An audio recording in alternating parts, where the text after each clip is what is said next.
మర్త్యులకు అంటే మనుషులకు అలంకారాలు ఏమిటి? నిజమైన అలంకారం ఏంటి? వినండి ఒకసారి.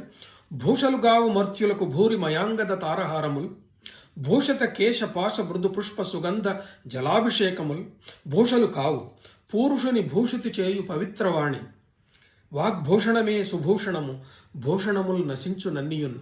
అన్ని అలంకారాలు నశిస్తాయి, కానీ మనిషికి తన వాక్కు, తన మాట అనేటటువంటి అలంకారం ఎప్పటికీ పోదు. అందుకని మనుషులందరూ మాట్లాడేటప్పుడు అలంకారంగా అంటే చాలా మంచిగా హుందాగా మాట్లాడాలని దీని అర్థం. ఇదే అర్థం ఇది మనకు సంస్కృత శ్లోకం నుంచి వచ్చింది. ఇది భర్తృహరి రాసిన సంస్కృత సుభాషిత శ్లోకాలలో ఒక శ్లోకానికి ఇది తెలుగు అనువాదం. ఈ తెలుగు అనువాదాన్ని చేసిన వాళ్ళు ఏనుగు లక్ష్మణ కవి అని చేశాడు. భూషలుగావు మర్త్యులకు భూరి మయాంగద తారహారముల్, భూషిత కేశపాశ మృదు పుష్ప సుగంధములు, ఇవేవి కూడా అలంకారం.